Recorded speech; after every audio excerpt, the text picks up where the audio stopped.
we search for the light in the dead of the night.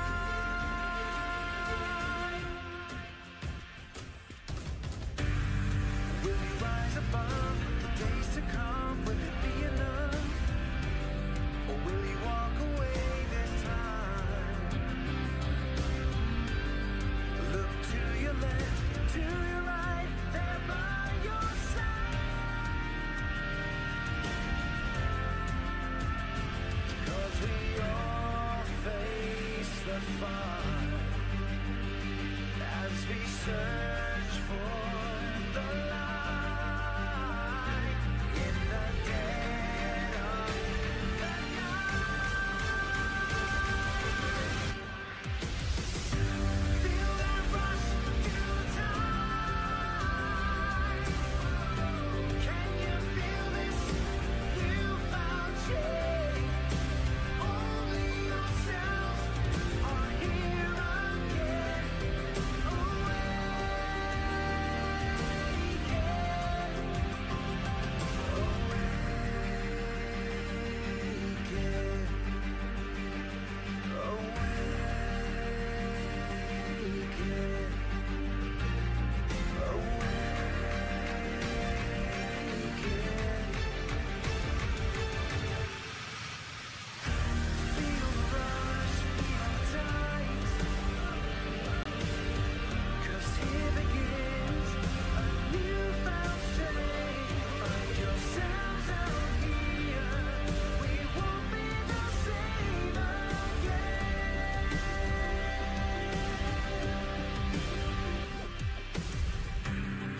If you had it all, but you looked the fall in the eye, could you walk away this time? Do you realize, do you recognize it's never over? Good evening, ladies and gentlemen, and welcome to our Division 1 game between Crater and Helsingør. I'm Kachka and I will be bringing you the series today with Karim. Howdy everyone, how's it going? It's a wonderful evening that we're having over here in Europe, some I suppose also in the Americas, but we've got a good game on our hands today. We're going to be seeing Crater vying for the top spot in the leaderboards, and Helsingør, they really have to try to pull something out of the bag today because, well, they haven't really seemed that hot as of late. They have not. They are sitting on 2 points and they have already played 4 series. We are nearly halfway through the entire split and being at the bottom is not helpful. Crater on the other side, as you have said, they are on 7 points, currently in a pretty comfortable spot, I should say. So if they can pick up a 2-0 win today, then they definitely are putting themselves towards that top 4. Yeah, and one of those reasons why they are currently one of the better teams inside of this league is their jungle swap, I'm going to say. They used to be playing Lazy Panda in that jungle, and well, as his name suggests, he was rather lazy. He wasn't too proactive, and it was something that Crater always needed if they wanted to really get ahead in the early game, which is why they struggled. Now, they do have Jester, and he's a really funny guy, you could say. He just counter jungles a lot, and he also puts a lot of pressure on many different lanes, and he has been one of the core reasons why Crater have seemed really more clean and really more dominant as of late. So I'm really looking forward to seeing him impact this game just all over the map because, well, the entirety of Crater still sort of relies on him throughout the early game. That is what the junglers do, and yeah, just the addition of Jesters is going to be exciting because he has played on Kaylee previously and he has had some very good statistics. I believe that on Kaylee he's had some like 70% kill participation, so those are some good numbers he can pump out, and his junglers are the likes of Jarvan, which, well, they can camp lane really damn well if you focus around it and if you've got the setup. Yeah, and however, junglers aren't the only thing that we're going to be still looking at in this entire game. More specifically for the side of Crater, they are a team that really enjoys playing throughout their, through their bot side. Most notably, Falcon and Rasmussen have been seeming really dominant with that 9.3 patch that has just hit. Just to recap what happened, AD carries are back in the meta. One of the strongest carries right now is that Caitlyn, who has an amazing build. Just, it's so good. She spikes heavily so many times throughout the laning phase, so I believe that it's a must ban from Helsingør unless they are going to be deciding to pick it up themselves. I believe that it will be Crater on the red side, however, so I do still think that it's going to be a rather quick ban in the picks and ban phase. It probably will be. Like, you don't want to play up against that. I believe we have seen also Caitlyn paired with supports like that, Morgana or anything with the setup, and at this point it is anything but a lost lane, which, yeah, you don't want to go up against. And also it fits into the general style of Crater, because top lane sticks, he does like to play more of those tanky top laners, and the mid laner champion of Ashe, he does play mages, but they mostly are the utility kind of that you see, like Morgana and, Orianna or Malzahar. So if Crater locking themselves the Caitlyn, I would be scared if I would be Helsingør. It really would be scary. However, Helsingør, they like playing these early game focused AD carries. Thorpeter has had a lot of decent games, I'm going to say. Not really great, but decent games on that Lucian. However, something that Lucian desperately lacks in the laning phase is that range. So, in the end, he isn't going to be, necessarily too acquainted with Caitlyn personally, because he's just going to be out of range for the entirety of that laning phase. So I do believe that we're going to be seeing Thorpeter on something else. Now, some picks that I'm looking forward to returning to the meta is someone like Ashe, who once again can sort of step up to Caitlyn. But once again, we're just theorizing if this Caitlyn is going to be in the picks and ban phase. We are going to be moving into that just shortly. But once again, a lot of focus on the bot side for both these teams. And we are now going into the draft. It will be Crater on the blue side, Helsingør Ungdom on the red one, and Katarina, surprisingly, is the first champion to be removed. Interesting. So, Crater paying a lot of respect to Hugh Chang already. He is one of those really aggressive mid laners, one of those really explosive ones where you never really know what you can do against him. He is really mechanically adept. Now, the problem that he has is that he overextends a lot, which is why he gives those leads away. And that is going to be the main story for Helsingør overall. Their comp. How can they play around their vision, and how can they not int through their laning phase? Yeah, that is the big thing that Helsingør really need to improve on. And Yasuo, another ban aimed against that mid lane. Crater really want to make sure that Huchang will be restricted as much as possible. Xingzhao and follow-up ban the Morgana. We talked about how, well, if you are going to give over the Caitlyn, at least take away the Morgana. Yeah, there are other, of course, good supports to pair it up with. You can go for someone like Alistar, where it still has a lot of good setup and you can be really aggressive. Now, it has come through, so Crater can decide to pick it up. I will be a bit surprised if something else gets the priority. Of course, will be the Urgot now, meaning that they just want to set themselves up for a really safe lane, someone that doesn't necessarily fall behind too often. Of course, Urgot has received a little bit of a nerf, so he's a bit more challenging to play, but still a really strong champion nonetheless. It is, and it will be played into a science, so I am really interesting because you are interesting. I am interested. Yes, no. Depends. Well, it depends if you like what I'm doing. Anyways. Okay. And it will be interesting in the top lane because Urgot, he has been that lane bully, and people after the recent patch were like, "Oh my god, this champion is now unbearable." And San isn't really that known to be sticking up against him in lane, so I am mostly looking at the top lane for Helsingør to try and utilize maybe that Lucian pick that is now locked in. Yeah, and I do believe that Sion has been also touched in this 9.3 patch. Now, a very safe composition coming out from Crater. I am a bit surprised by the Caitlyn not really getting that priority. I still do believe that they will want to snowball through their bot lane, but they do have the space now open for their jungler. Maybe Jester wants to go for something really proactive in the early game to sort of try to counter this aggression that Helsingør have drafted for themselves in that bot lane. So I do believe that we're going to be seeing a lot of bans focused around the jungle. Because, well, you don't really necessarily have to worry about the mid lane if you're a Crater, especially since you've drafted yourself that Lissandra. No, you don't, and Ash will be the AD carry to be removed from Helsingør. Crater still did not lock in themselves that champion, and Crater themselves taking away the Zerath for now. You know, we could also see Helsingør just removing those ADCs. Caitlyn ban could come through, or, well, we could just be completely wrong and it won't have any priority whatsoever, but I would be very surprised to see that. Yeah, I would be also surprised now. They still do have 5 seconds.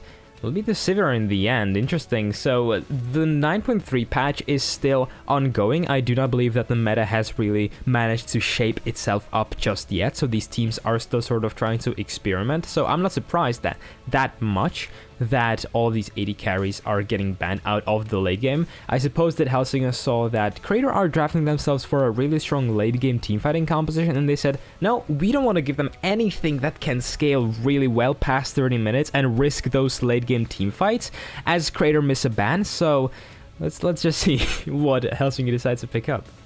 Yeah, missing a ban is a big oof, if you ask me. However, it shouldn't matter that much unless obviously Helsingør now pick themselves up something so insanely strong. Silas, I don't think we will be seeing that. I would love to, because it hasn't been picked yet in the Wintersplit, but it will be the Lee Sin. There is a certain caster that really loves that Silas. I feel like he talked about it for maybe a bit too long, but Lee Sin now, yes, let's be excited about that. It is a very mechanically difficult champion to pull off, so if we're going to see Clover, who is going to be substituting for jungle for the side of Helsingør, played really well, there is a lot of potential for him to turn these lanes around, especially with that bot lane where you will have Lucian and Thresh combination, which is one of the strongest early game combos in the game. Now, Crater respond by picking an Olaf, someone who just wants to farm up, and Caitlyn hasn't come through. Wow, well, I'm a bit upset. Yeah, no Caitlyn in bans or picks, but a Jinx will be the AD carry of choice for Falcon. And the thing is, we talked about how strong the early bot lane from Helsingør is. You have got that Lee Sin, and Jinx is not really an AD carry that has any sort of jungle pressure. I am looking at Helsingør to try and punish this pick, because if you let the Jinx scale, it will be really difficult to go up against. And at this point, Crater are sort of relying on Helsingør to make a mistake in the early game, because they don't really have too much setup there. They will have some sort of kill pressure around Urgot. He has the favorable lane into Sion, and especially past level 6, he can get a nice cheeky kill off there. Olaf isn't necessarily the greatest at setting up ganks, so he's just going to be farming up. We can expect the Redemption Olaf coming through. However, I do believe that both of the builds, which is just damaging or that supportive, are allowed for him, at least in this matchup, just because he can either go full on just supporting Falcon, or he can go to duel Lee Sin himself. Now, he would require a few kills, or at least one in the early game to try to set that up. So if we're going to see Jester on an early kill, maybe in an early skirmish, it's going to be great for him, but it's highly unlikely because he won't really be having too many winning lanes on his team. That is the problem when you are the jungler, because suddenly you find yourself without any real lane to gank. So maybe let's look at somewhere he can set up. I am mostly looking at that top lane. You've got Urgot versus Sion, and if you are Crater, if you can get your Urgot ahead, this is a very strong win condition. That doesn't matter what team you are. If your Urgot gets fed, you pretty much auto win the game. Yeah, definitely. Now, the interesting interaction with Sion is that if you even get your Urgot fed in the early game, in the mid game, it sort of balances itself out, because Sion is going to be really tanky, and you're still going to be able to just put him in the side lane against this fed Urgot, and he's not going to die. He's going to be able to run away, just farm up those minion waves. So the split push on the side of Crater isn't necessarily that strong. Of course, you can have Lissandra in that top lane as well, but you're going to be lacking any form of meaningful damage in the early to mid game. So don't expect Lissandra to be fulfilling that role of a split pusher. We're likely going to just see her roaming around with that team, trying to find picks. They have really good engage in the form of that Frozen Tomb, as well as the Glacial Fissure. Yes, it is a fissure. And if they can find these little picks, they can snowball the game way harder than we could maybe imagine them with this composition.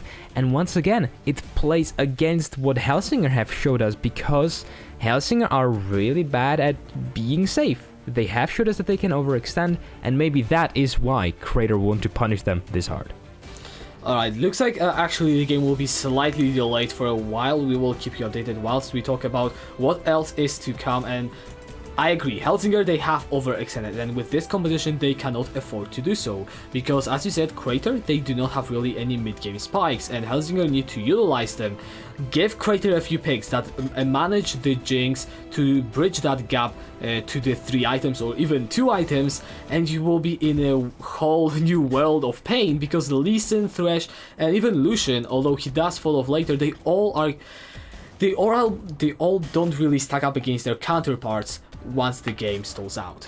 Yeah, especially in the late game, Crater are just going to have such an easier time. However, the problem with this composition is that, as you mentioned, they need to somehow overcome the mid game. And that is going to be the main point of Crater, because if you get a few kills on Lissandra and you itemize her to a point where she deals damage, which would be the Proto Belt and Ludens, you can contest these team fights, but it's always going to be a 4v5, because Jinx, unless you give her a couple of kills, she's not going to be useful until around 30 minutes or so. So once again, if you keep Urgot in the side lane, you're going to be handicapping yourself a lot. So once again, finding picks, grouping up for Crater, they need to do so. You wouldn't at first think that they need to snowball, but in the end, they need that couple of kills. And if Helsingør play well around that kill pressure that they have in every single lane, really, you have Orianna with Lee Sin, which is a really deadly combo. You have Lucian and Thresh, which will likely kill this Jinx at Braum. It's going to be really difficult for Crater to really do anything come mid-game. It definitely will. And you know, one question that I have, or maybe like a topic that we will explore for the next few minutes, is looking at the tools that Helsingør have to just keep going once they find their leads. Because you know, it's easy to secure the lead. It is also easy for us to say that Crater will be stronger as the game goes on, but often in games it is the fact that the team that is ahead has some sort of mechanism that keeps them ahead, even past, let's say, 35 minutes. I am mostly looking for the side of Helsingør for that big shockwave. If Hyuchang gets ahead, then he will be the person in the mid game that will make sure that Crater cannot find these picks, and I am mostly looking at him to turn any fights around once Crater tries to look for the picks. And in this case, Hyuchang does have that ball delivery system in both the case of Lee Sin and Sion. He can get a really good shockwave in with relative ease, and in the end, if you manage to kill one of the carries in the mid game of Crater, either Lissandra or Urgot straight up before the fight even starts, you're going to be able to exert so much pressure. Once again, it's going to be all about catching these carries out. Crater, they want to split push a bit with that Urgot. It's not something that Helsingør necessarily want to do themselves, so they will be a bit more likely to just group up and go together to find these little picks, and they are more situated to do so because they will have the damage to back up that bark that they just want to, you know, bite. That was a bad joke, I'm sorry. Yeah, basically they just want to catch Crater out, and Crater wants to do the same, but it's going to be more difficult for them. It will. The game should start in about 4 minutes. Sorry guys for the delay, so we get a bit more time to maybe talk about these teams overall. We have slightly touched on what has happened. Crater, they are sitting comfortably in the middle of the table, whereas Helsingør, they are struggling. And honestly, I am mostly looking at Jester to try and make even more improvements to Crater and see how this team can evolve in this Division 2.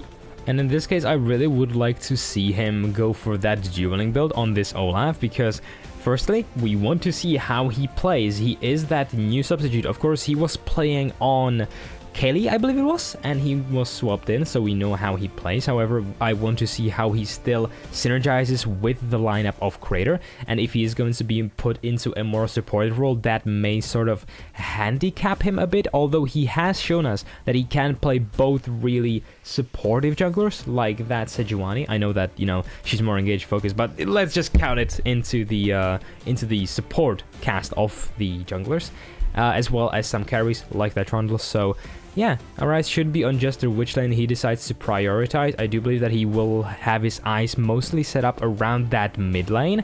A funny thing to mention, Hyuchang hasn't decided to pick up a cleanse, so post level 6 there is a really big opportunity for Jester to just, you know, come about and get a really quick and easy snag of a kill.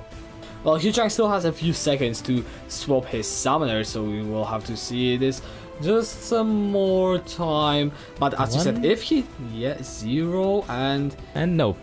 Alright. No, yeah, he doesn't have that. So, as you said, that lockdown with the Frozen Tomb, even if Rasmussen maybe can roam up, although I think he will find it difficult against the pressure from the Helsingør's bot lane, but if he can come out to the mid lane together with Jester, that should be a one-dead Orianna, no matter when Crater attempt to make this play. And at this point, I feel like we are going to see Clover just invading Jester. I mentioned that Jester can hold his own as this Olaf against Lee Sin. However, with that bot lane pressure that you mentioned, Lee Sin is just going to be able to invade Crater's jungle very, very effectively. He does have a really good clear, and he can 1v1 Jester, so expect the horizontal jungling to sort of be set up, and it would be playing into the cards of Jester, because he wants to snowball either mid lane or top lane.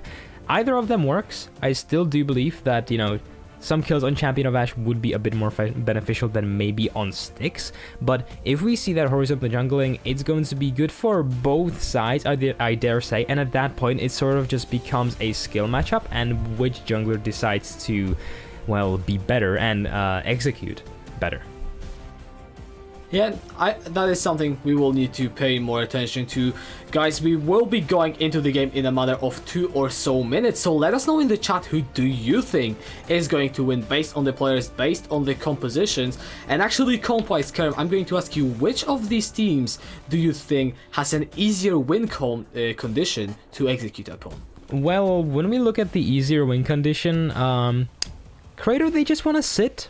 You know, they just want to sit back, you know, with a couple of drinks or something. They maybe want to even get drunk, because they don't really need hands to be playing this sort of composition. Lissandra wants to farm up, Jinx wants to farm up, Olaf maybe not so much, you know, Jester is still going to have some mechanics on his side. Styx can also look to snowball, but it's going to be a bit easier for Crater to play, because they have this late game guarantee. They will have a really strong team fighting composition.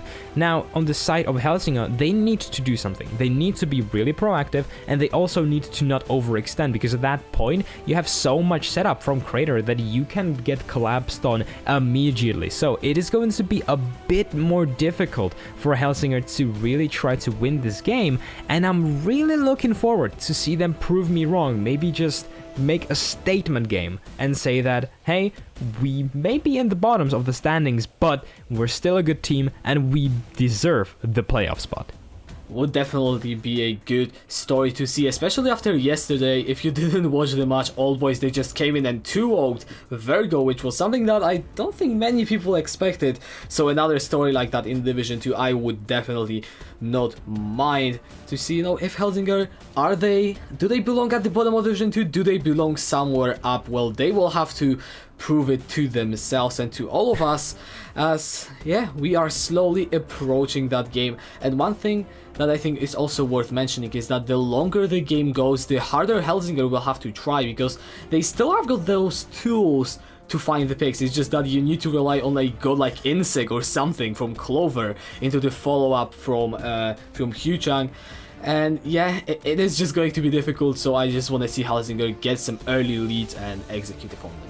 They really need to find a few couple kills in the very earliest stages of the game, because as soon as the lineup of Crater gets a few items, they're going to be able to fight back. Urgot spikes heavily around that Black Cleaver. Lissandra, if she decides to rush Luden's Echo, she's going to have a buttload of damage. Same thing goes with Protobelt, even if a bit less. And Jester, as soon as he reaches that ultimate, he's going to be a bit unstoppable.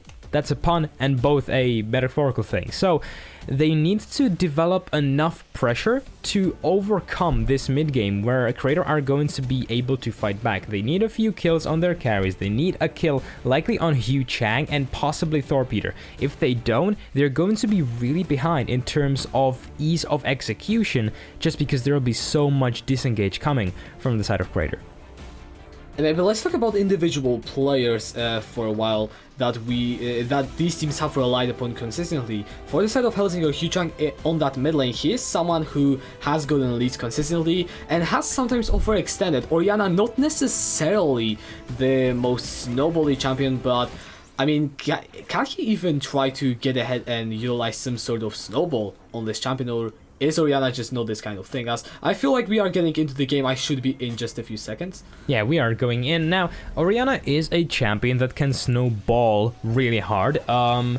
She is a bit more easy to get a snowball rolling for her than, say, someone like Lissandra. We have seen Orianna get a few kills and just spike really heavily around Luden's Echo, where the other champions don't have any magic resist, at which point Orianna deals surprising a lot of damage. She can burst people down as soon as she gets access to those few first couple of items. And yes, if you get a few kills on Yu Chang, he is a really mechanically adept player. I am glad to not see him on something like Yasuo maybe in this composition, because once again, Crater, they have drafted themselves a comp that really relies on catching people out and really punishing them for their mistakes. Yu Chang is now on something safe, and he can just focus on farming and setting up vision and not dying, and then maybe working together with Clover to get a kill. I don't actually know does connect with the death sentence onto Falcon, but I'm not sure if Helsingør actually won that trade. They will eat some rockets. And just a little early attempt, but it looks like the junglers will start on their buffs uninterrupted. Yeah, so Clover is starting on that top side, of course. Jester starting with a big leash on the bot lane. It's a bit surprising, given that you often see Olaf starting on Wraiths, actually, because he does have a really nice clear. Of course, it's going to affect his jungle pathing a lot. Clover is clearing out the top side of his jungle, maybe looking for a quick gank over at the top side, though not precisely too likely or too favorable or an easy of a gank. You would need to rely on sticks to really overextend in that lane if you wanna get that. So I would just expect Clover to maybe go down towards the bot side or look for some vision or just any sort of invade attempt. Jester will actually move up to that top lane Scallowcrab. He has got the Predator, so we could be seeing him get an early recall to just buy that. Well, Clover is moving in, actually. This might be a smite fight.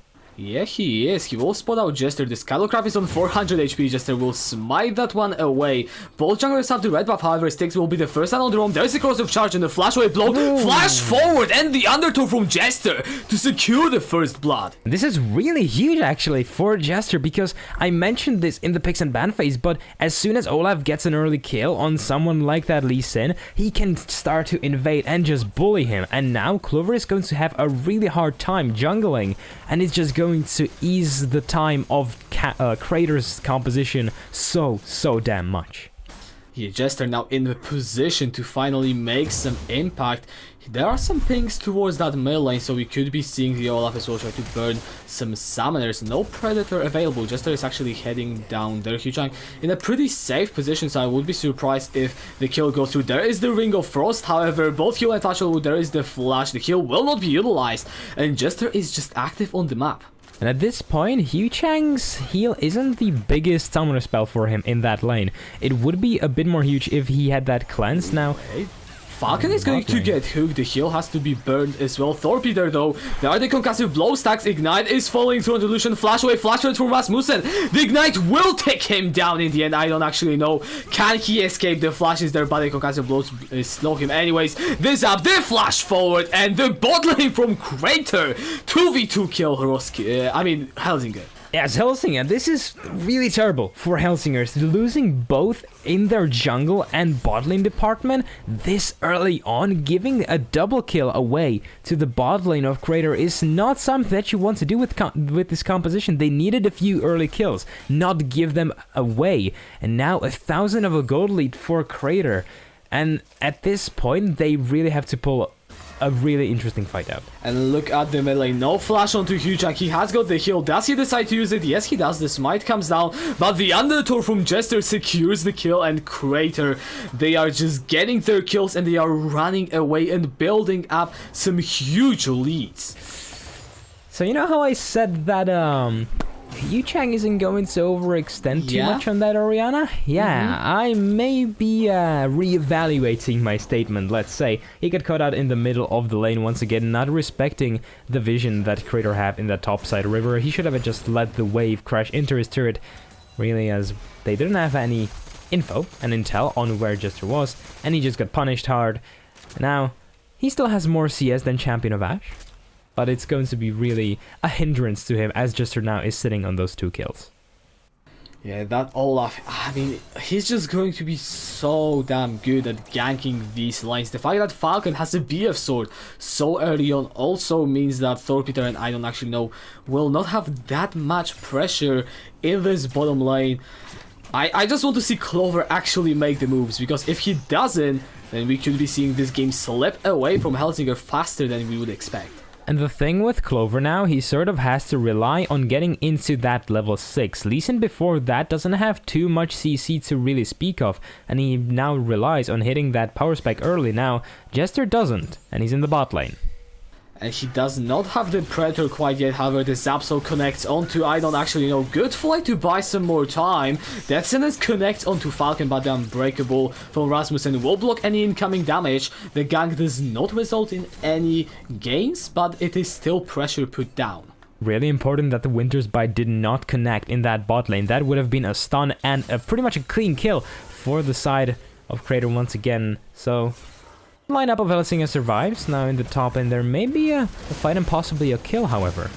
Styx is 1 versus 2. The Ignite is down. There's the Unstoppable Onslaught. Fear Beyond Death is coming through. Styx will get the execute onto pro mid lane player, and he might just look to get out. Clover dashes forward. He connects with the Sonic Wave and the Resonating Strike, and the pro mid lane player gets the kill back. Really important that Styx got that kill in the end. Clover did manage to secure it from pro mid lane player. Actually, I did not notice that at first, but important that they are at least getting something into their bank. Now, once again, bot side River.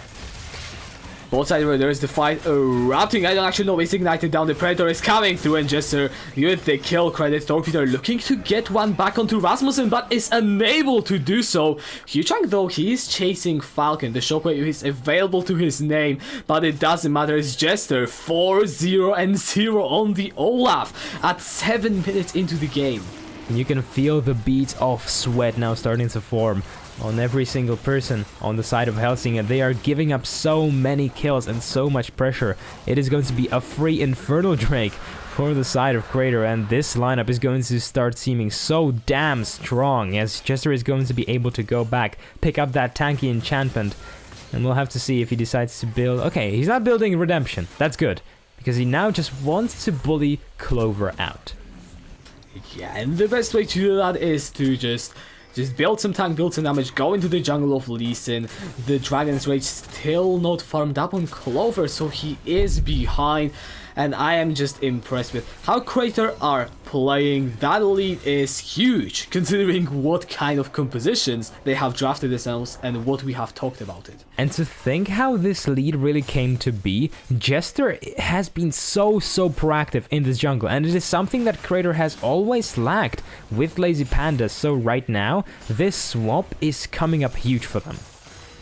It most definitely is, and 8 minutes into the game, Helsingør, they are just looking to reclaim any sort of vision control as Clover. He's trying to go for the scuttle, but Styx is already roaming down on that Ergot. You have got the Frozen Tomb, there is the Ring of Frost, the road is down, flash away from Clover, should get him to relative safety, but the Predator is poked from Jester. He has got that Ragnarok, does decide to use it right now.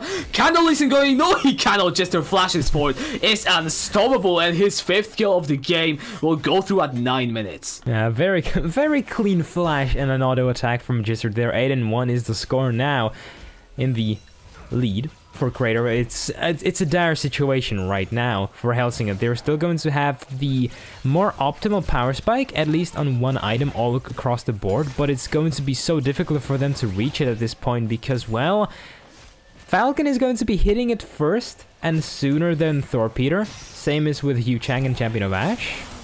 As there's an engagement in the bottom lane, I don't actually know, decides to take the hook, but cannot get anything. No level 6, no box for I don't actually know, makes it very difficult for him to do anything as Hugh Chang in the mid lane, he has to burn the flash once again. That's a bit unfortunate because you just see the Viking running up and you already have to flash. Yu Chang does not have any mana really either to try to guarantee his safety, so he just runs away. At least he doesn't give one more kill to this angry Viking, and at this point, Crater don't even need to do anything. Of course, they can just keep on snowballing. That's for sure a thing that they can do, but they can just sit back, relax, and allow those item spikes to come through, and just let Falcon do all the work in the mid game, because he's going to be relevant then. He will, and if you take a look at his CS, already nearly 20 ahead, 1-0 and 3. He's looking to sit on the components of the Infinity Edge. He should be able to get it fairly soon as well. As Torpedo, he just eats so much damage. That might just be the kill. The Super Mega Death Rocket does not quite connect, as I don't actually know, manages to get in a nice block, but the damage from Falcon and Rasmussen is just disgusting at this point. And at least Falcon did not have another ultimate, you know, just to secure that kill on Torpedo. He's actually going to stay in lane, risking his life once again. Luckily for him, Falcon does not have any mana right now, so they will just look to push the last wave in and just back, get their items, and they're going to be a really scary bot lane to be facing now. I think that is an understatement, honestly, and we could go for a very long time about how strong Falcon will be.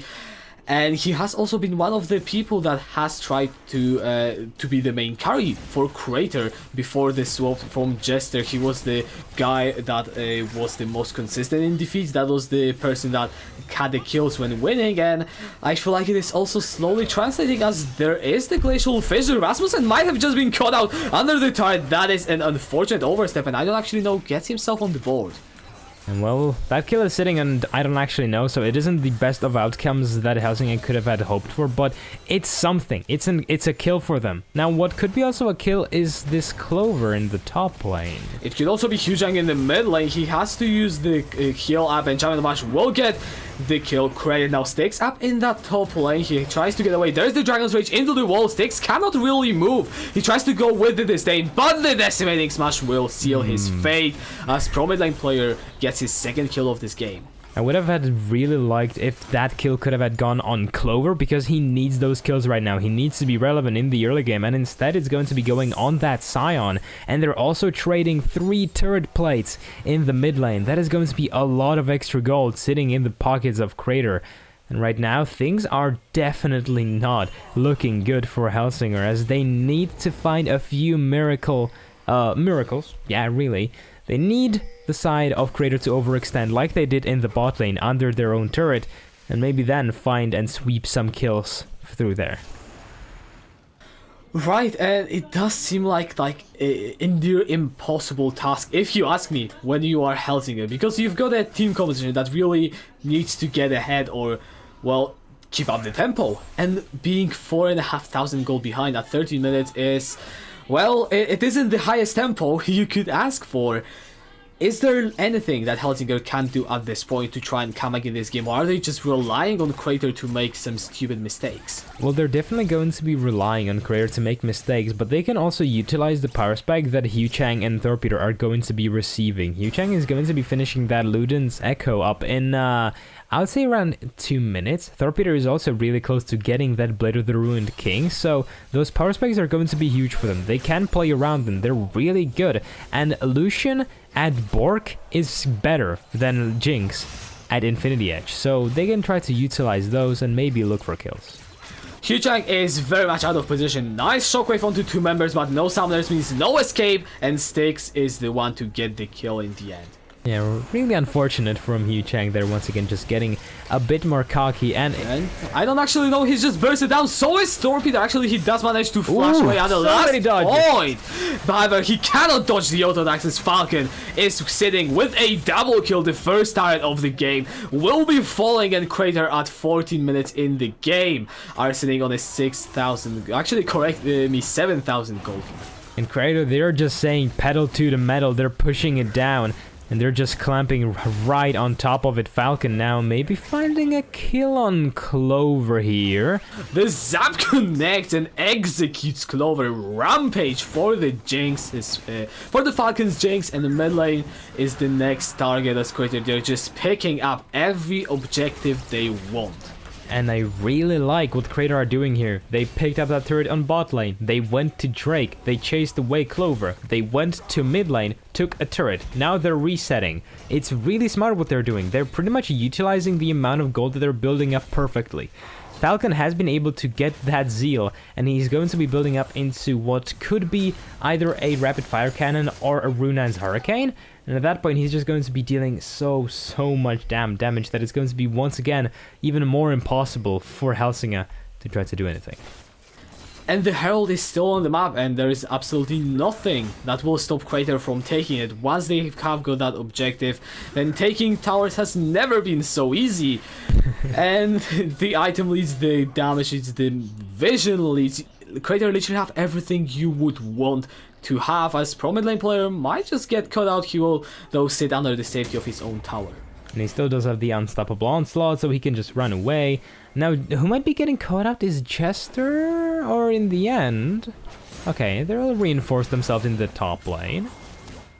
Jester is sitting there for the siege. Pro mid lane player eating a lot of damage. I don't actually know is already there. That is a 3v3 for the time being, and Thorpeter is also on his way. We'll have to see if Crater can actually pressure down this tower.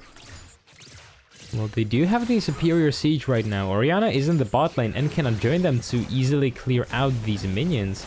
Luckily for Helsingør, Crater do not really have a safe way to get any damage down on that turret itself, so while they are wasting their time, they're at least making sure that this turret doesn't fall, but Styx is in the mid lane. He's aiming to take this tier 2 turret down.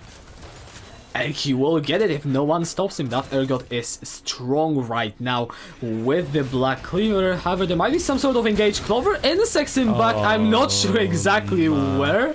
And there is actually the fear beyond that. Clover is pulled back in by Styx, and that is a big unfortunate play. That is a big oof, as we say it in the business. Now, Clover, I'm not sure what his idea was. Oh, Falcon sorry, Falcon. Falcon just sniping Thorpeter. He gets the double kill. Rasmussen falls down in return, but Crater, they are just unstoppable at this point. I'm gonna say it. There is not much that Helsingør can do. And what we can look at is how cleanly Crater are playing around that macro. Of course, they have Falcon, who is just sort of bursting pro mid lane player down. There are the slows. He cannot escape. Jester is dominating. The mid lane tier 2 will also fall, and Styx should get out unscathed. And yeah, we have to look at how cleanly now Crater can close out this game. How long will it take them? Well, my guess is probably not too long after the Baron. And something that these teams often fall into is this little trap where they have the superior team, they're really far ahead, they have snowballed, so they decide to group together and just try to ram themselves at the opposing team.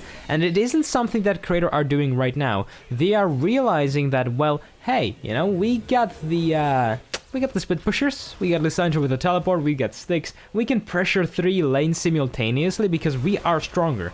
Our Jinx is now hitting those power spikes. She is 6-0. That is a lot of extra damage sitting on that Jinx. We'll have to see what she gets after she backs, but she is going to be really relevant in every single team fight because there isn't anything that Thorpeter at this point can do to try to 1v1 Jinx, to be fair. 2-to-1 items. Falcon himself has over 4,000 more gold than Thorpeter. Those leads are just enormous if you ask me. And if you take a look at the items, no surprises there. The leads are big and they are clear. Huchang has managed to complete his Luden's Echo, and you have those 1 item spikes for Helsingør. But I mean, why would you need 1 item power spike when Crater have already hit their 2 items? Yeah, at this point, it's not really going to matter too much. Pro mid lane player does manage to get that turret in the top lane, so at least something going right for Helsingør. But now, defending these turrets is going to be so difficult because Falcon is going to be able to clear these waves out in an instant now that he has that Ruden's Hurricane, and Thorpeter may be in a bit of a trouble here together with, I don't actually know. I don't actually know, half HP just like that.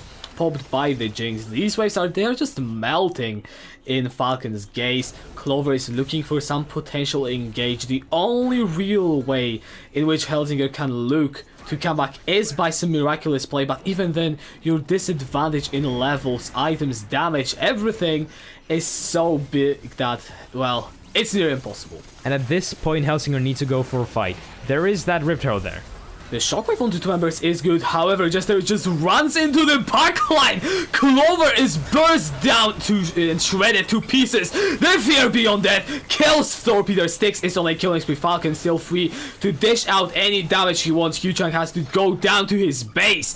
That is the inhibitor down. Shelly will charge onto the Nexus turret as the rest of Crater, they are looking for that top side inhibitor. And Crater, they are playing this so patiently. They are just dismantling the side of Helsingør. They take a few kills, they say, okay, we're content with that. We're going to take the top side turret. We don't have to rush this. Remember, we have the scaling composition. We can just take everything that you have, deny you any leads that you can use to come back into this game, reset, and come back even stronger, as the Mountain Drake has now spawned up and is going to be primed for the taking. And pretty much free. If you are a Crater, you literally just walk up to that objective, you take it, and you've got some nice bonus objective damage. Unless actually right now Helsingør, they are moving down as a 5-man unit. If they get this Drake, it will be helpful for them, but, well, isn't it too little too late? I think it is. Well, the lineup of Crater is actually moving in. They do not have any vision on it, but they do know that Helsingør are there. There may be a fight that can result. They will be spotted up by the Scryer's Bloom. Styx is just hooked up. Clover goes into the pit. He really wants this dragon, but will not actually get it. Styx is the one to secure the kill. That is the first kill of the fight going in. Falcon is just dishing out the damage with the rockets. That is the double kill. The third one will be picked up by Champion of Ash. A triple kill for Falcon, and Torpedo is the last member of Helsingør alive, as Crater they will be looking to move into the base and finish this game. Pretty much the perfect fight to sum this game up. Styx just ran into that dragon pit, he took that smite, and he, without contestation, just took it immediately. Clover did not realize that he was going to be facing another smite. He got bursted down immediately, and Crater, after a very, very convincing performance, will look to take that game, maybe they will, killing them. No. Crater take the Nexus, they will get the game on in a insanely dominant fashion. And not only dominant, it was also very controlled. And I feel like that if we want to take something out of every single stomp that we have seen so far, is how it was achieved. Sure, Helsingør, they inted. They inted in the bot lane where Torpedo and I didn't actually know thought that they had more damage. That is something that has been propping up a lot. Like in every single game that I have watched them play, they always overextend, and then they get a bad trade because they're fighting in the enemy's minion wave, or they just don't have the damage that they think they have and they keep on fighting and then they get killed, which is exactly what happened in the bot lane. In the top side, Clover overextended and gave a kill to Jester, because he did not realize that Olaf with a red puff is really scary to fight. And after that point, it was so well played from Crater from a macro perspective. They just utilized their advantages everywhere. So a really, really nice win for the side of Crater. And is there anything that Helsingør can change? Is this series written and done and dusted, or what will they do? What do they try and change coming into the game 2? Maybe put Torpedo on something other than Lucian. We have seen him, it is his signature pick, okay? He loves playing that champion, but he cannot really utilize it too well to its full potential in these competitive games, because once again he overextends, and together with I don't actually know, he cannot be as aggressive as they would like, because once again they just don't get good fights. Another thing that I want to focus on is vision control. Can they really make sure that Jester does not get any leads? Maybe trying to ban out Jester's Olaf, because you know they saw that he's really good on it, and Clover maybe not wanting to face that. So those could be some of the avenues that they can decide to take to just try to turn the second game around into a reverse sweep. Well, and on that we will go into the break to see if Helsingør can start that reverse sweep, or will the game 2 look just as dominant from Crater? Well, we'll find out after the break.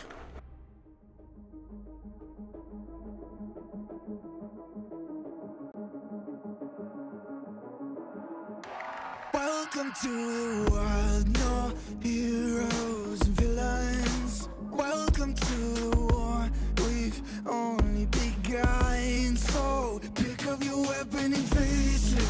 There's blood on the ground, go and take it. You get one shot to make it out alive.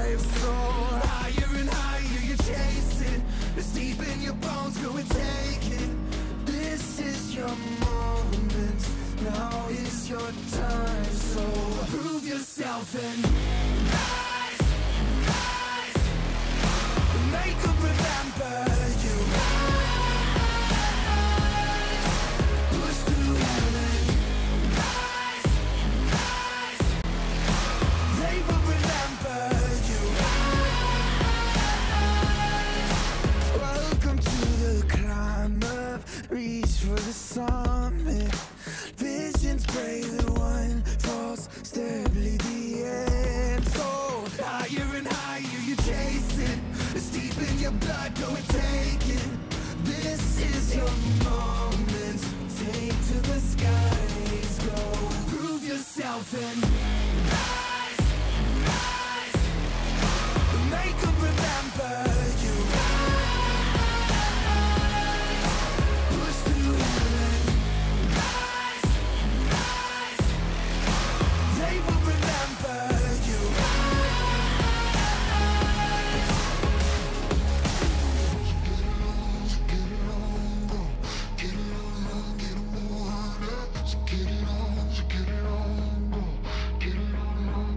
It is you fight among the dead beneath the dirt. Or do you know yet? Or do you want it? And when the giants call to ask you what you're worth, or do you know yet? We don't die. Prove yourself and rise, rise. Make them remember you. Rise, push through heaven. Rise, rise. They will remember you. Prove yourself and rise, rise. Pick up your weapon and face it.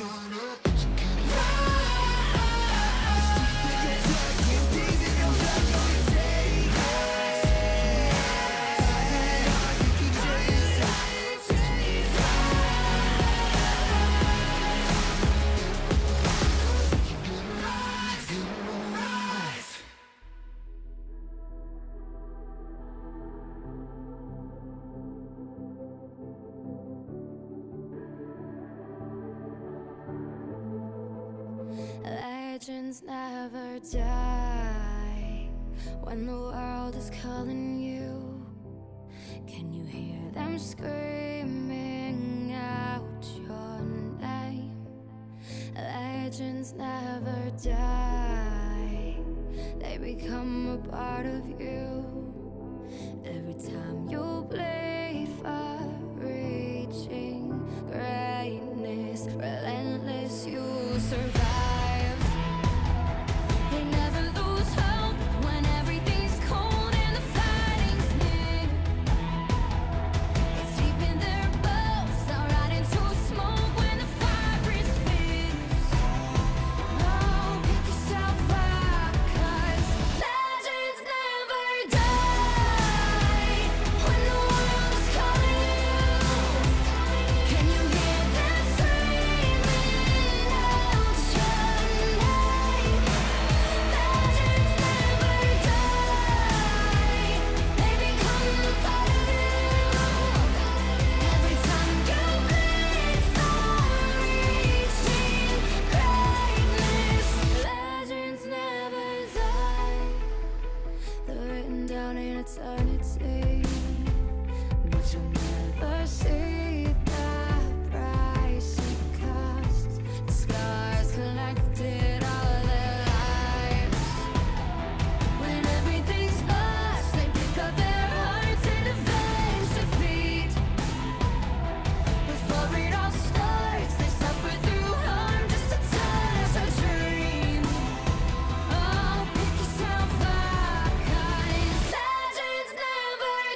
Tell me where do I go? Tell me where do I take us? Your heart is starting to slow. May the water be safe. As I dive in, bloodstains washing underneath the waves. Welcome back everyone watching to our second game between Crater and Helsingør after a very dominant game 1 from Crater. Helsingør will be the ones looking to climb back into the series, and Karim, how do they do it? How do they do it? Well, they sort of have to start pincing in that every single lane. It is a problem that Helsingør have had in the past, and clearly they haven't fixed it just yet. You saw Huchang overstepping a lot in that mid lane. You saw Thorpeter losing a lot of kills and their lives a lot in that bot lane as well. And Crater, they're just capitalized on it perfectly. They played the perfect game, so really well deserved. In the meantime, you could have seen that the other stream of ours is also playing a game, Ares versus Elf T2. I believe that T2 are currently winning it, just by looking at it briefly, so you can also take a look at it. It's however uncasted, so you won't be hearing any sultry voices of ours over there.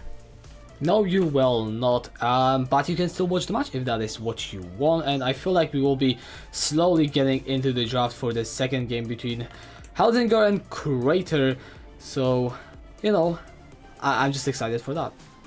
Yeah, we really should be excited. Now, something that came through in the first picks and ban, however, which wasn't actually picked, was that Caitlyn. Really looking forward to maybe seeing her in the second one and seeing if Crater are going to be able to utilize her. Now, of course, they did decide to take that 10-minute break, and maybe they just said, well, hey, you know, we did it well, patted themselves on the back just a tiny bit, and they said, hey, we're gonna do the very same thing in the second game. Maybe they said, hey, let's spice it up a bit, let's give the people what they want, a lot of early game kills, even though that's what happened, and let's just snowball even harder. So I'm excited to see what these teams have prepared for us in that short break.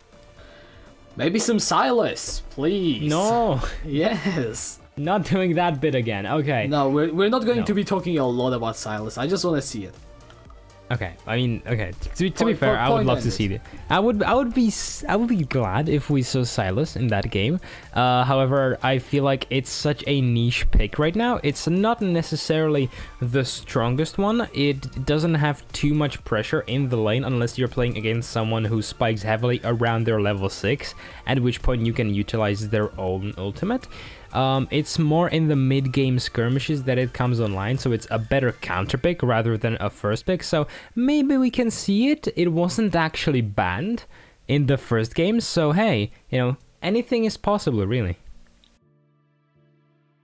It is, and the teams are now ready. We are ready to go into the draft, so we should be starting in a matter of few seconds by the looks of things. And I mean, I'm excited to maybe see Caitlyn being picked up, actually more by the side of Helsingør, because Crater, they are comfortable on the James, but Thorpeter's solution didn't really look that strong. Yeah, I am looking for Helsingør to maybe pick something other than that Lucian. Maybe they just require someone that doesn't necessarily need to get ahead in lane to sway the tides to their own favor. Maybe someone like a scaling hypercarry. Maybe they decide not to ban out those Sivers, those Ashes, and instead pick on something like that Xayah. Maybe even a Jhin would be a better pick right now, but we'll have to see. We'll see. We will. Lissandra Sejuani, both are removed by Helsingør. They decide to take away that safety mid laner that Champion was playing last game. Crater still targeting Huchang's champion pool. And well, I'm not surprised. However, on last time, Orianna, he didn't really have the best of performances.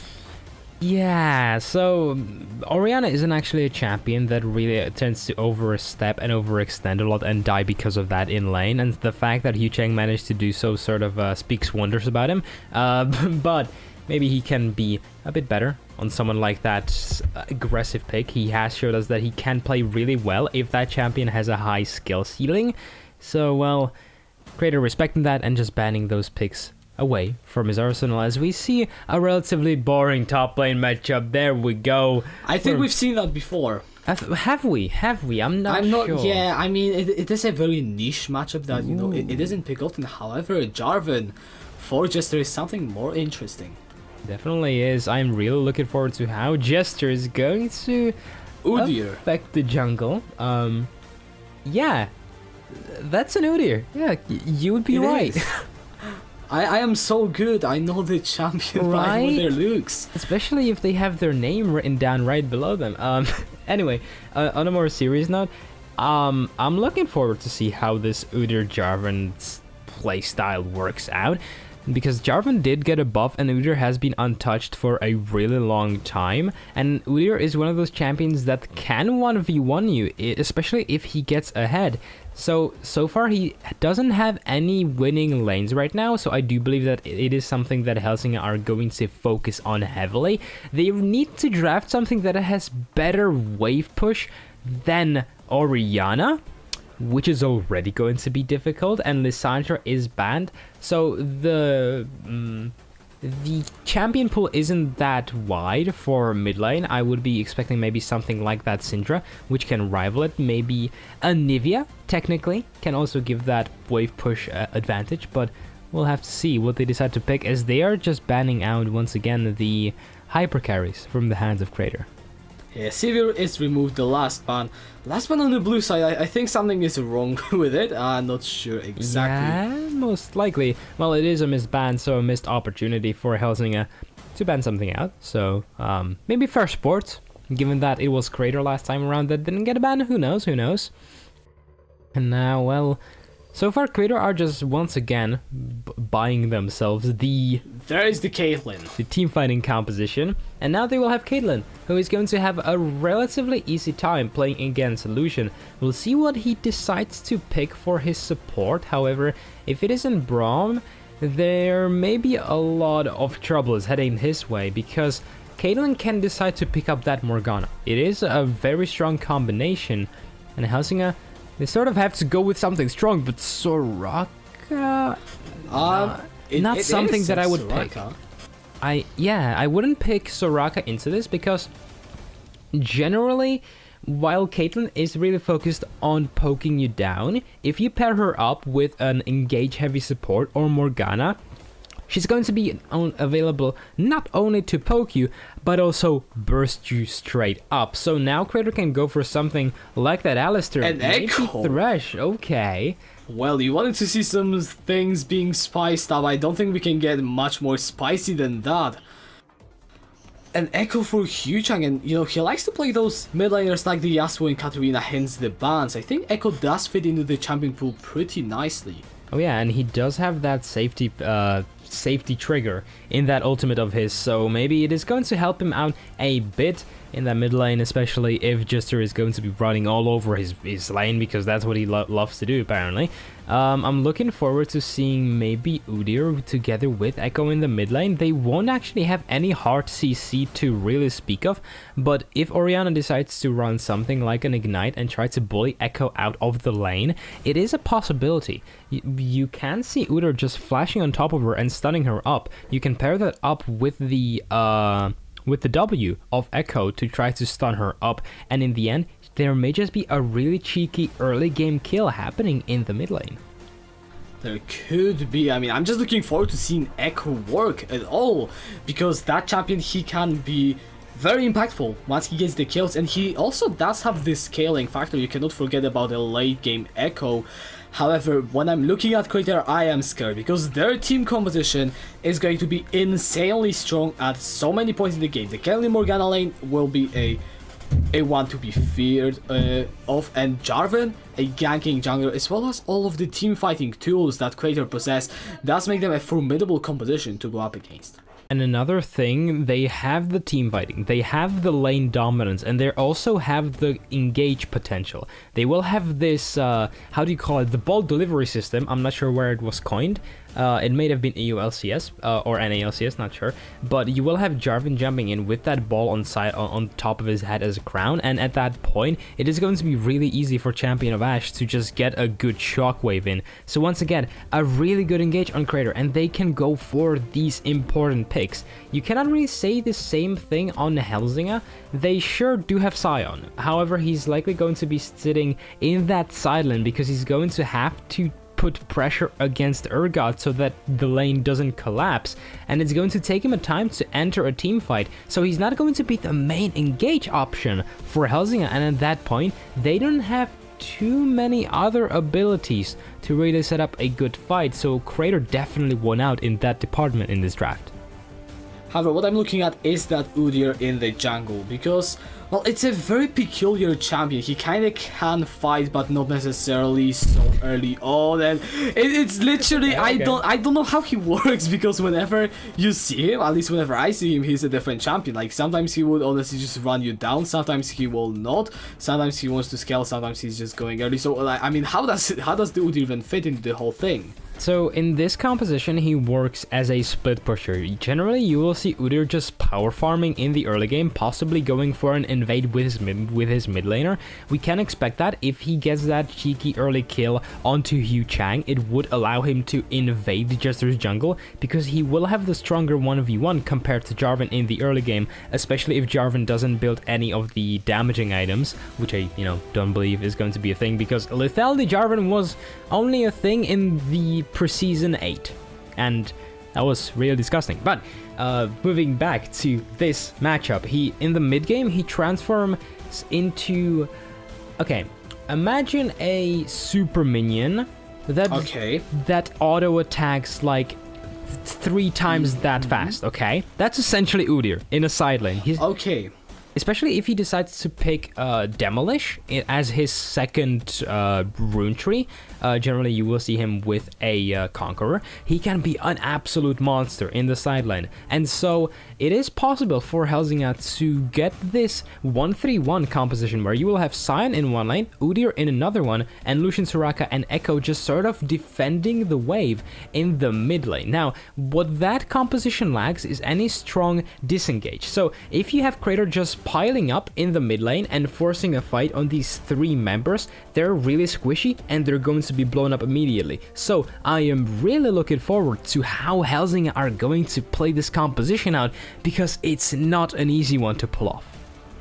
My eyes are also on the Thorpeter, because, let's not hide the fact he did not have a great performance in that bot lane. He was killed by Falcon and Rasmussen when they had a scaling bot lane. Now they have a Caitlyn, which is, well, it is strong in the lane. I'm gonna say much stronger than Jinx. I don't think there's any controversy in that. Oh yeah. So by logic, Thorpeter is in an even harder matchup, and well, I really have to see him prove me wrong, but I don't expect him to win it.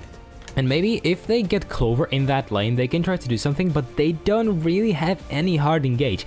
Sure, they have the root that Soraka can try to provide, and it can disable any sort of flashes that the bot lane of Crater can try to throw out there, but it's not guaranteed. It's a really difficult route to land, and so I do believe that Clover is just going to be running either around top or mid lane once again, just trying to get these lanes ahead or even with their opposing laners, because it once again would just allow for that split push. And if Udyr is behind, let's just imagine a situation where, similarly in the first game, Jester just gets an early kill on Clover. If that happens, Udyr is going to be even more screwed than Lee Sin in that regard. He requires kills. He requires to Snowball to be a strong lane presence. And well, if he doesn't get those kills, he's not going to be that. He's not going to be that OP siege minion. He's just going to be a sad little turtle slash phoenix slash bear slash tiger tiger. Yes, that's the last one. The Udyr abilities, the best names. Flash Burst Slap, that's what I'm calling it. Great moments, Udyrs have had some of them, but well, I mean, hopefully Clover can make this game another one, because you said it, he needs to get the kills, and last time he made an oopsie against Jester's Olaf in the top lane. Hopefully it does not happen again. And actually, shifting our attention into the jungler, staying on the junglers, and maybe shifting to the other lanes where both of them really want to make their impact, because Jarvan, we said it, he kind of likes to just be in the lane, make the ganks happen, maybe camp a lane if it is necessary. So starting with Jester, where does he want to really look to do that? So Jester, he does have the freedom of just rotating around any single lane right now. If he feeds sticks, great. If he gives a kill to Champion of Ash, amazing. If he gets a kill on Falcon, that is really terrifying if you're Helsingør. So I do believe that he's going to be focusing a lot around the the bot lane and the mid lane as well. He does have set up in that Morgana, and given that Caitlyn can control the wave really well from the get-go, from the level 1, she can push the wave in to make sure that in the end it's just the minions doing the work and pushing the lane under her own turret, and as soon as she hits level 3, the wave is going to be positioned around her own side of the lane, and at that point, Jester can swoop in and get a really easy gank off. So look at how Caitlyn decides to position around that bot lane minion wave in the first few minutes, because it's going to affect where Jester can go. And on the other side, Clover, Udyr, farming, Chaos. Does he want to gank though? See whatever Udyr respect, okay.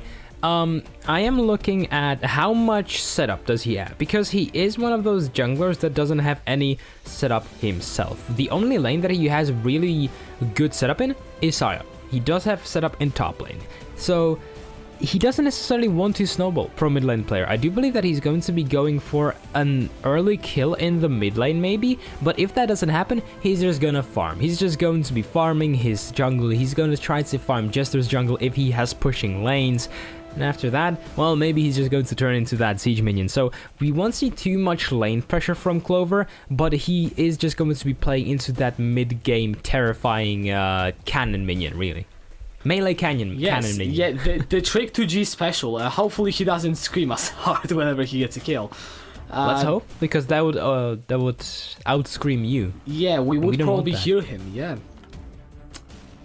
To be fair, Udyr does yell like every time he swaps an ability, doesn't he? Yeah, have you heard Udyr in Ultra Rapid Fire? It's one of the things you hate to see just because of how much your ears are getting bombarded. It's like Rumble, Udyr, and there's another one of those, but yeah. Well, to be fair, I don't really play with that much sound on. Like, I don't have it constantly just blaring into my ears, so I wouldn't know. You know, it's because, well, yeah, I don't want to hear this grisly man screaming into my ear constantly. Yeah, I don't think many people do, to be honest. I mean, it may be someone's liking. It might be a thing. Yeah, it may be a thing. I don't know. I have been on the internet for a while, but I haven't really seen that. Yeah, deviating before we go too far. Yeah, we're sort of deviating from that. Okay. Another thing that I want to point out is that in the first game, pro mid lane player didn't actually fall too far behind Styx's Urgot. So something that we can also look at in this second game is if Styx doesn't get any kills as it was in the first game, because in the first one he sort of managed to snowball a bit.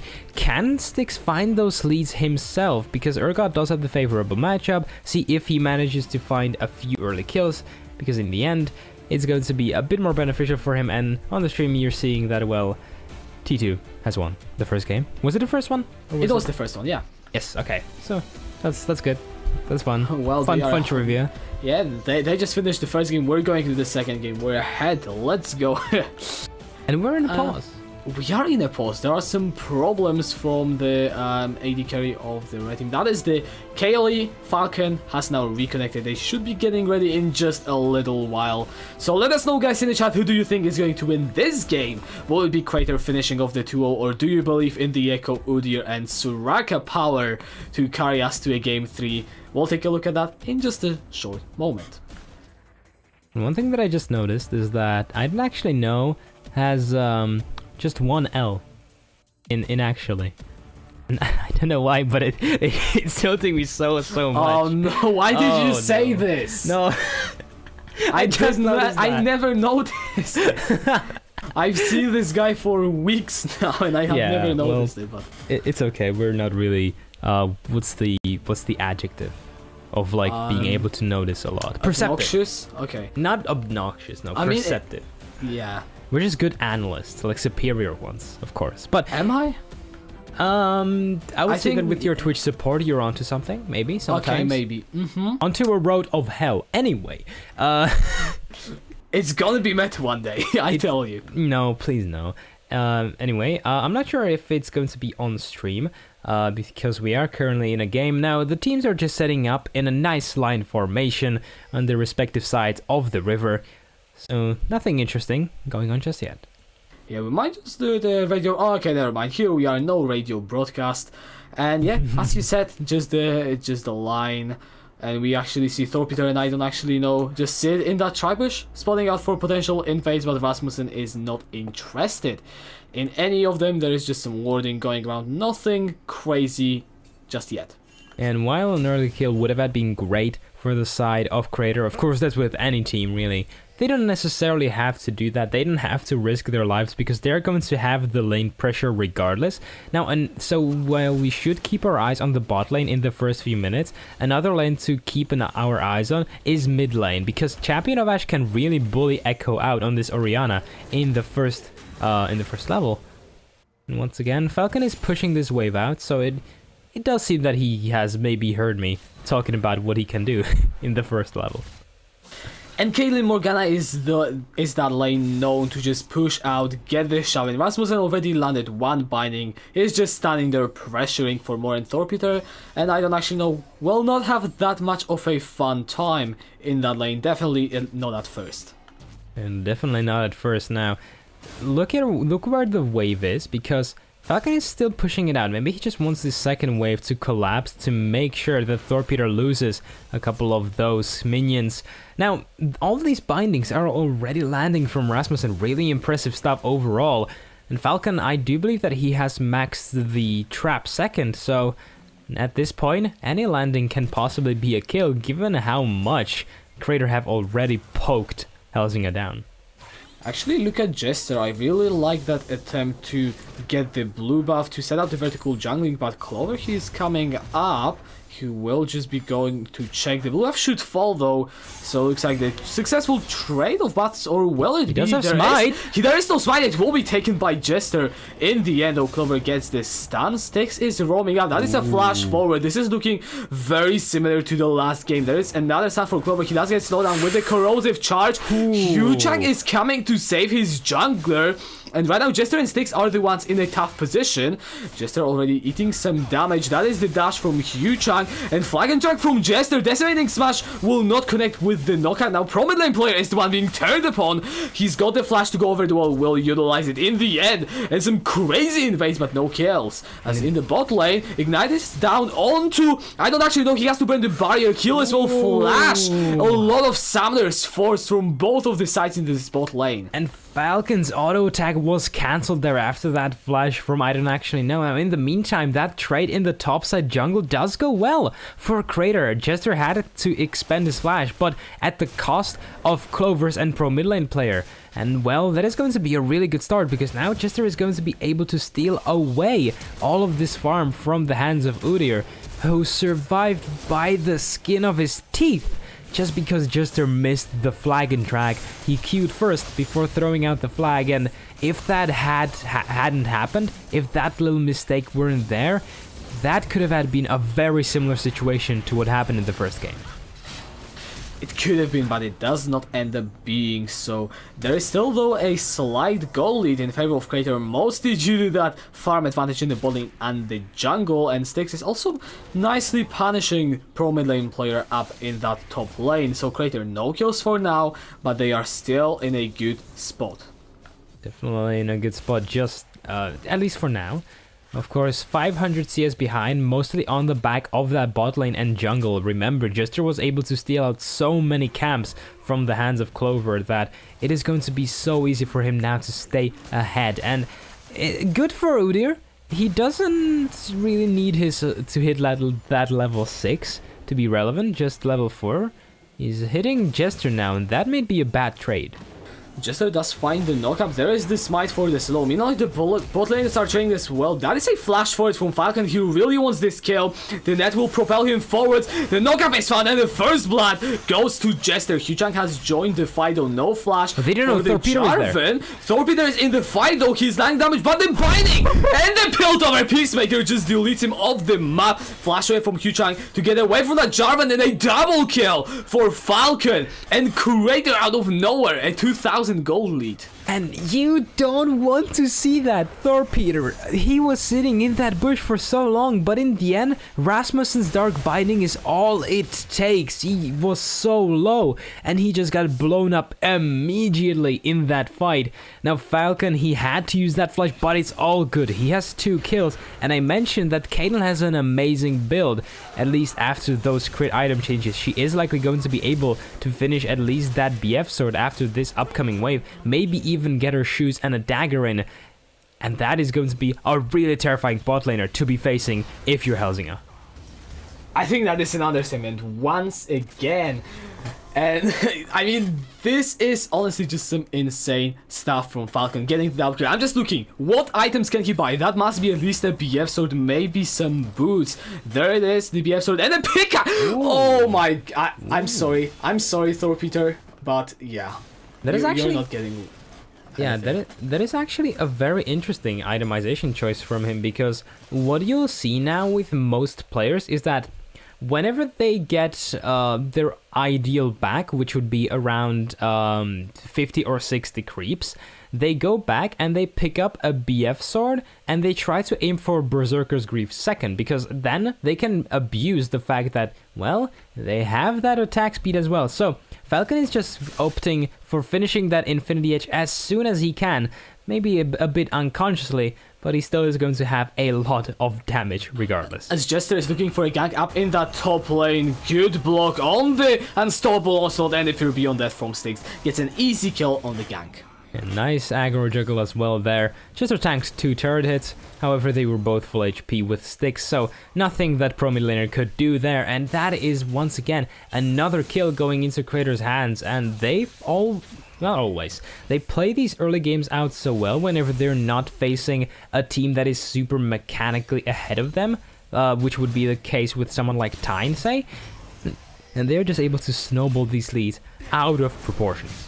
3000 gold, 8 minutes. I think at this point we can rightfully call it pretty much the same as last game. Jester once again making moves on the map. Falcon picking up the kills on the Caitlyn this time. And these 2 players have been actually so fundamental to the team's success.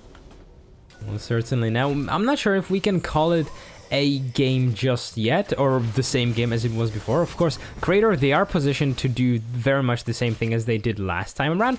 However, the side of Helsingør right now, they do have this Echo, they do have Wither maybe, and well, while Yu Chang wasn't able to find a kill over on Champion of Ash in the mid lane, he's going to be able to put that pressure down, something that he was unable to do in the first game, so keep your eyes on him and look for him to be the main carry for Helsingør right now. Right, and I mean, what do Helsingør actually like? What map moves do they make? They have got the double teleports. Both of them are on cooldown. They are mostly used to just teleport back into lane and pick up the farm. Clover is slowly farming, but he is behind due to the early invade as well as the pressure across all the lanes. Where do we expect Helsingør to move around to actually do what you said? So at this point, the turret platings are still up, so Crater, they are going to be able to sustain this laning phase, which is something that they want to do. They want to abuse it for as long as they can. They have this winning bot lane matchup, and they want to get all this gold as much as they can. Now, what Helsingør can try to do is have Yu Chang actually start roaming. He doesn't necessarily have to sit in his lane to get leads. He needs to get those leads across the map. And he does have good wave clear. Champion of Ash has it also. But Echo's roam can be really, what's the word? Brutal, I'm going to say, if he just decides to work together with his own lanes. And so maybe that is where Helsingør are going to try to find their success. Infernal Dragon is on the map, and Jester is already looking to take that objective. Now the 4-man stack of Crater will move into the pit, which should make any sort of steal near impossible. Hujang is just sitting up there on the side. There is that control ward in the place of flash ward from Rasmussen, and the shockwave does not connect onto the Echo. Predator is actually popped from Jester. I didn't realize he was running it on the Jarvan, but it is not enough to catch out the Echo. It is something that you can run on Jarvan, of course. A bit of an unorthodox pickup by our lovely jungler in the form of Jester. But now, once again, Crater, they're just putting down the pressure. They took the Infernal Drake as soon as it was spawned, and once again, just clever macro plays. Styx nearly kills pro mid lane player up in that lane. Jester is there actually. Yeah, Jester is looking for a potential gank because pro mid lane player no flash, no ulti. The Fear Beyond Death just narrowly missed. If it hit, that would be a solo kill for Styx. It did not. However, Crater, they are still happy. 3,000 gold ahead. They just got their Infernal, and Falcon is sitting on an Infinity Edge. Oh, that is definitely going to hurt. Assuming that he is going to be finishing up those Berserker's Griefs soon, as well as aiming for other items past that, he's going to be a really scary AD carry, given that Thorpeter isn't anywhere near finishing his power spikes, at least anywhere as close as Falcon. Huchang now trying to engage onto Champion of Ash, does get a nice chunk of damage. You really need to watch out the Echo, because once he gets a few items, well, he has that ability to one-shot people, so no matter how far ahead Crater are, Huchang has always got the tools to find that crucial pick. And something that you mentioned the items on Echo. Well, I'm sorry, I don't actually know. I don't actually know, just barely surviving. Has to burn 3 summoners though, 2 of his and the heal from his AD carry. And a good pickup, a good pick attempt from Crater as another binding landing on the Thorpeter. That crit was nasty from Falcon, just obliterates the Lucian, and that is yet another kill. Yeah, that's a goodbye from Falcon. He just waves him goodbye, signs his waiver, sends him straight to hell.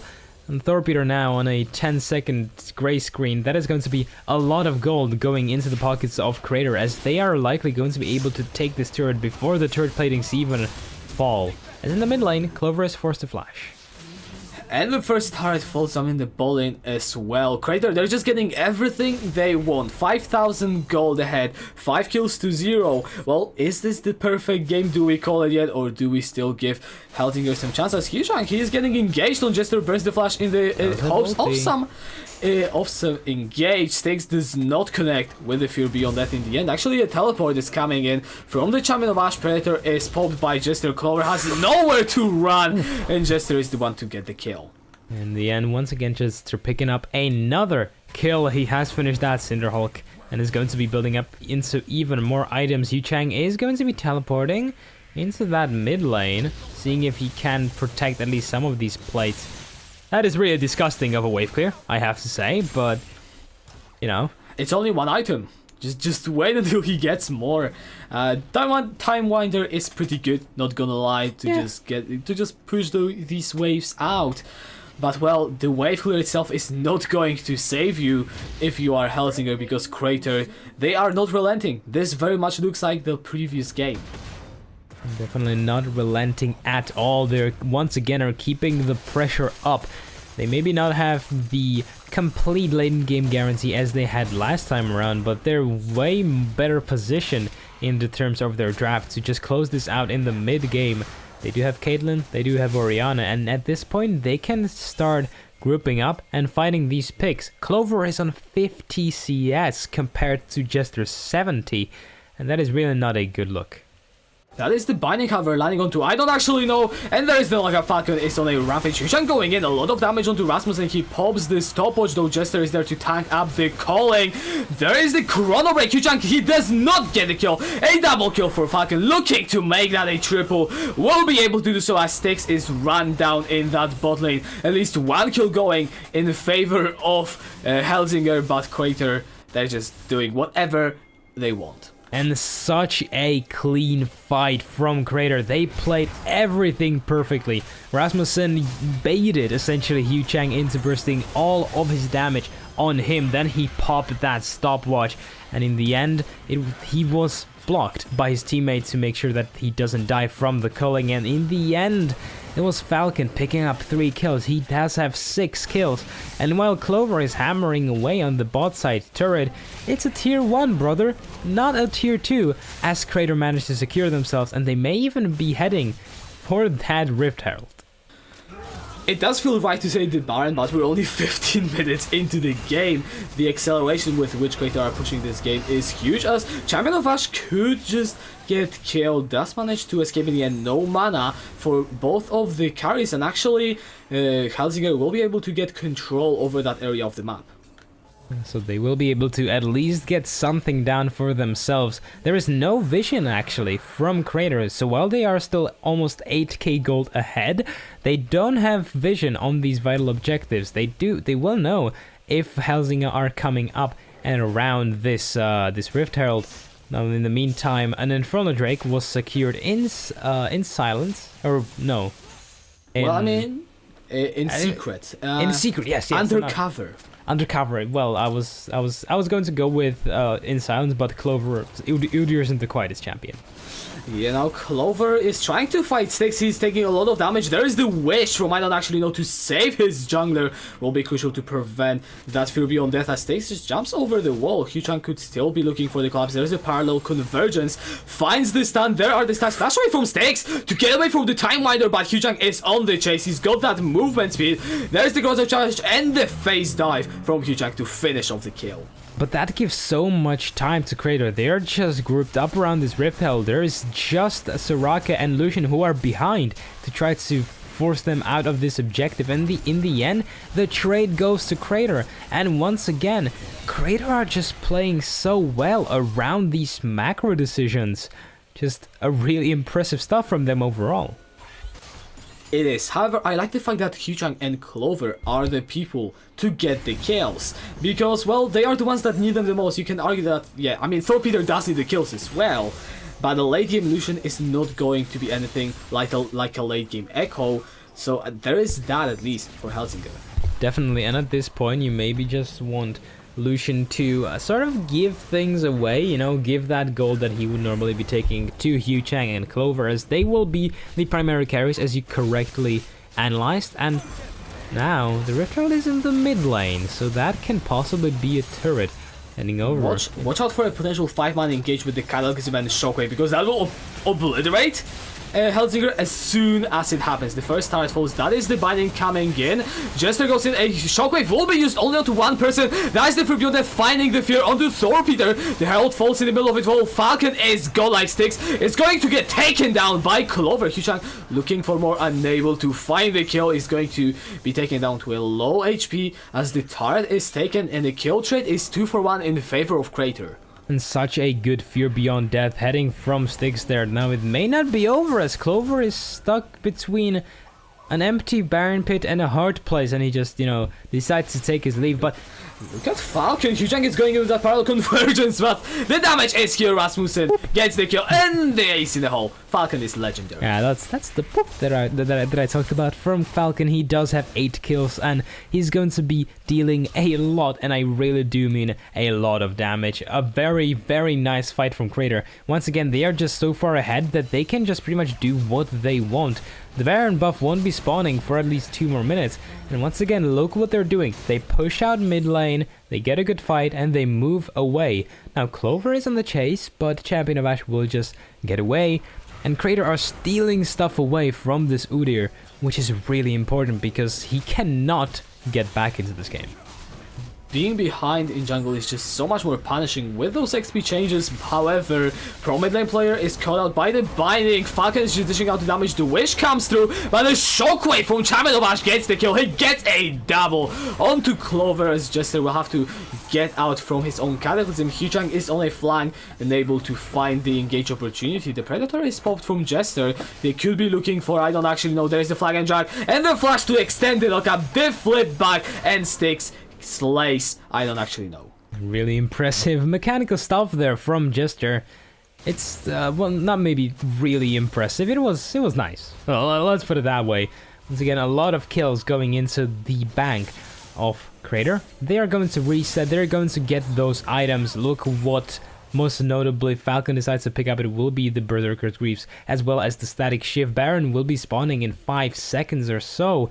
And while Crater don't have any vision around it, they still do not necessarily have to be too terrified of Helsingør.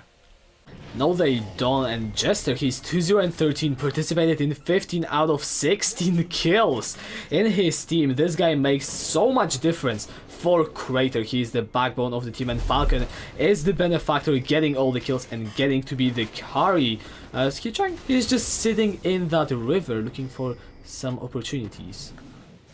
The difference between Jester and Lazy Panda is just so huge. It allows for Crater to be so much more proactive on the map because it allows them for a good early game. Now, Huchang does his Chrono Break back into Falcon, who's going to pop him with the auto attacks, but the movement speed from Echo is enough to get him out to safety, and ultimate will be blown, and Infernal Dragon is on the map, and it seems that Crater are turning towards it. a really nice Chrono Break to make sure that Huchang makes it out alive. Now, Pro mid lane player is pushing that bot lane turret. He won't be likely to take it as the Infernal Drake goes into the way of Crater. Now a good Dark Binding! Rasmussen just deletes. I don't actually know. Good pick from him. And that should be the Baron call from Crater. Well, there is a very important member of the side of Helsingør down. Now, of course, Soraka can affect a fight from her own base, but Helsingør, they realize that, well, they can't really contest this, to be fair. We're just going to give this one to them. You know, we can fight them later. However, with 2 Infernal Drakes, Crater are just going to look even more and more strong with each passing minute. Well, they get the bind, they extend their gold lead to 11,500. Third item on Caitlyn. Falcon, I do not want to go against that man. Even Huchang cannot really dive him without dying instantly. And that is the problem that Helsingør are now facing. Yes, they have got some tools the longer the game goes, mainly in Huchang, but, well, they just don't stack up against what Crater are providing. Definitely not. Now, Crater, they can just look to do what they did last game and just sort of put pressure around all different lanes. Or they can do what they've been doing thus far and just group up and, you know, just sort of kill Helsingør. Now, look where Rasmussen is. His Dark Bindings have been so on point because they set up so many of these fights. Champion of Ash does have that teleport and can move in. The fight seems to be erupting. There is the ace in the hole. Clover is trying to run under his own tower. Jester just might 1v1 kill him. There's the Cataclysm to finish off the kill. And the Fear Beyond Death to get pro mid lane player. And just like that, Crater find themselves 2 picks. This is terrifying if you're Helsingør now. You do not have any front line that you can shove into the faces of Crater. That is going to be the turret falling down slowly. Oh no! The binding onto Thorpeter seals his deal. His 5th death of the game. 22-3 in kills. The mid lane inhibitor falls at 22 minutes. Crater, they will be looking to push forward. 20 seconds on Thorpeter. And Thorpeter couldn't even reach the ground before he died. Oh my god! He's dishing out the damage. Oh, that actually the flash forward from Clover. The kill is there, and Falcon is legendary. He cannot be killed. Huchang gets the kill back. That is the shockwave and a double kill for Falcon. I don't actually know, doing his best to buy some more time. I still also will be flashed away from by the Kaylee. Prominently going into the wall. He does find the knockout, but it is not enough. It is too little, too late. 11th kill of the game, picked up by Falcon. Only Thorpeter and I don't actually know are alive, and this just might be the game. This might be the game. Falcon has been so dominant on this Caitlyn pick. I feel like you have to ban it against him if you're, well, playing him, and such a performance from Crater in both of these games. 11-0-8 on Falcon in the end. A perfect game for him. He didn't lose any platings in that bot lane. Of course, he did lose the turret in the end, but such an impressive series from Crater. And I feel like we can say that they are one of the best teams that we currently have in the Wintersplit. Division 2, I think they look definitely up there to contest with the likes of Kaylee and maybe even Lyra and Tyne. I'm not sure if they have already played or will play them. I just actually want to talk about the damage, not something I talk about often, but Falcon has dealt more than twice the damage of the second member in terms of the champion damage. Yeah, and he's also dealt twice the amount of Huchang's damage, which is the most damage on the team of Helsingør. So once again, so dominant on this Caitlyn pick. It is currently one of the best champions in the meta. I am really looking forward to see it be picked by other teams, and maybe they can just look at this VOD and see what Falcon's done together with Rasmussen. We cannot take any of the credits away from him because once again, he was so good in landing those bindings. It was almost like they were homing missiles, and in the end, just a really clean victory for Crater, not Helsingør, of course. right? And I mean, that is just super good for them. Crater picking Yes. up 2 points. Yes, they will be sitting. I mean, I'm speechless. Like, there isn't actually that much you can say about this sort of performance. Sitting on 10 points, right up there in Division 2. They are looking very strong, and I mean, they are definitely one of the teams you would have to think about once we will start talking about the playoffs in a few weeks. And we are going to have to consider them to be in that playoff bracket. Now, I'm not sure how it is going to be with MVP votes. We don't have any of them just yet, but I do believe that it would be Falcon and Jester, actually, together with maybe Rasmussen as well on the side of Crater, because Yeah, they I agree. were so damn good. It was a pleasure to watch, really, because you didn't really see these immaculate clean macro games, mostly in our Division 2. So I'm really glad that we managed to see that today. I think I agree. Yeah.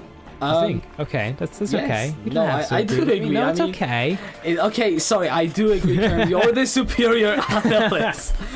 Yeah. Good. There we go. Good, yes. Is there anything else that we want to talk about? Should we just mention, talk a bit slightly about Helsingør, or? It's okay.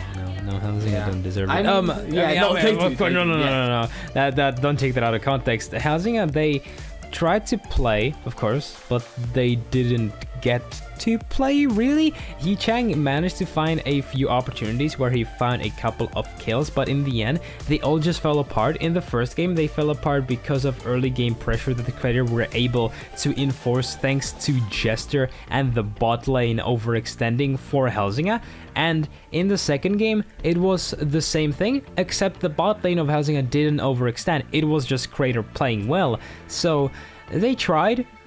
I feel like that's what I can analyze properly about that, but in the end, it was just the better team wins, and I feel like there is a lot of things for Helsingør to improve upon just by reviewing today's games. Definitely, they will be looking to come in maybe slightly stronger in the next week, and I think that is it from us tonight. Do you agree with me, Karim? I do agree with you, maybe. Good. Yes, then. Well, this time first a quick shout out to our sponsor Gamers Class that teach you how to be better at the game. So check them out if you are interested, and join our Discord if you are new to this stream. Also follow us on Twitch and YouTube and Twitter. And I was Kashka. And yeah. Yeah, and I was Karim. Hi. And good night. Good night, everyone.